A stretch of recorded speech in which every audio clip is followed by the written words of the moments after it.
Hi, let's talk about my philosophy. What is philosophy?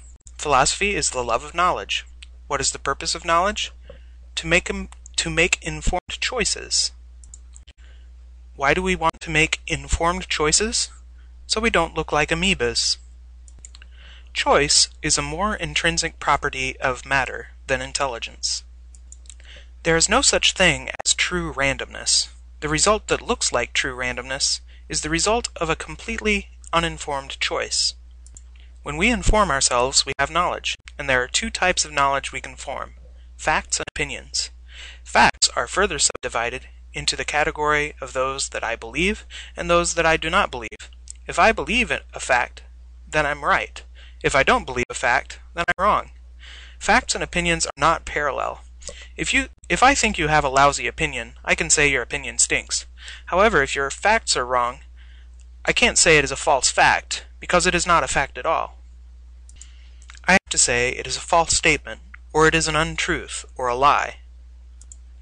So there are these pieces of information out there that sound like facts, but are not identifiable as true or false. These statements are called statements. Yes, the statement for statements is statement. It is an unsatisfactory vocabulary for the importance of the concept. But that is not the definition of a fact. Facts are true statements. If a statement isn't true, even if you happen to believe it is true, it is still not a fact. If it is true, it is a fact.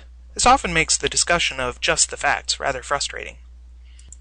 And your belief in a statement, regardless of how fervently you believe it, it is either just simply right or wrong. As soon as we decide that a fact is interesting, or that it is important, or that we strongly believe it, we are no longer in the realm of facts, but of opinions. Opinions, though, are far more versatile than facts. Unlike facts, which are either true or false, opinions come along a continuous spectrum. Likes and dislikes have a scale, so opinions can range from hate to dislike to ambivalent to like to love. Opinions are further subdivided into relative opinions and absolute opinions. When we say I like or I dislike, we are expressing relative opinions. But when we say that is good or that is bad, the opinions we have are elevated to some absolute status. We don't merely claim that we hate murder. Instead, we claim that murder is evil. The former is mere opinion, while the latter is approaching the level of religious, spiritual, or moral belief. Opinions are often based on assigning weight to different facts. I may like greasy food because of the sensations it gives to my tongue, or I may dislike greasy food because of the sensation it gives to my stomach. Opinions are based on how much weight you assign to the various facts, and they are also based on which facts you believe and how certain you are of the various facts. Statements do not have the scale that opinions do. Statements are either true, false, or conditional. Their truth is completely binary. If you make a statement that is true based on the definitions of words you are thinking of, but is false based on other definitions of the same words, the statement is conditional. If you make a false statement because you believe it is true, it is called a mistake. But a falsehood you repeat when you believe it is false is called fiction, or worse, a lie. There are thousands, or perhaps a million ways to manipulate facts intentionally or unintentionally to make someone draw the wrong conclusion. These are called fallacies. Feel free to memorize as many of these as you like, but you can't memorize them all. If you can learn how to identify one truth, you are in better shape than someone who can identify 1,000 lies. There are two other types of non-information which can dress as facts, but are either at the source end or the destination end, are actually non-information. Facts which become non-information at the destination end are those which are stated as facts, but are incomprehensible to the listener. For instance, if I say that the slope of a perpendicular line is the negative reciprocal of the slope of the original line, I'm stating a perfectly valid fact, but out of context it is mere non-information to the listener. The other non-information is the ambiguous statement. This comes from refusing to define any of your terms, or insisting that all possible definitions for the term are arbitrary or unknown, and then using that undefined term to come to conclusions, or as edicts in the way we should or should not live our lives. It is incredibly important to be cautious about ambiguity in communication. For one, it is not possible for the human mind to leave a concept completely undefined. For another, in the absence of a correct definition, incorrect definitions will fill in the place.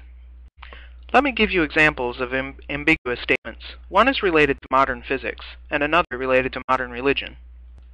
A popular ambiguous statement in physics is, special relativity has made the definition of distant simultaneity relative and not absolute. The suggestion here is that special relativity has somehow made the meaning of distant simultaneity ambiguous or undefinable. It would be the same thing to suggest that since we can turn left and right, the meaning of forward is now relative, so this has made the meaning of forward ambiguous or undefinable.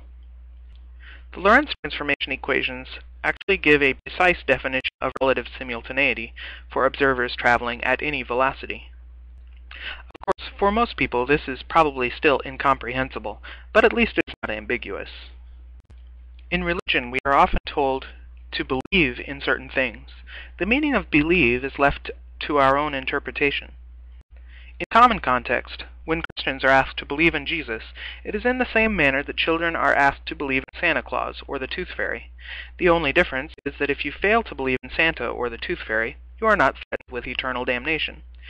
You're not forced to make Pascal's wager, just in case it may be true. The meaning of believe may be ambiguous. In other parts of the Bible, Jesus says, feed the poor, heal the sick, treat others as you would have them treat you, love your neighbor as yourself, and forgive those who have harmed you. In modern dialect, if I ask you to believe in me, I'm asking you to have confidence in me.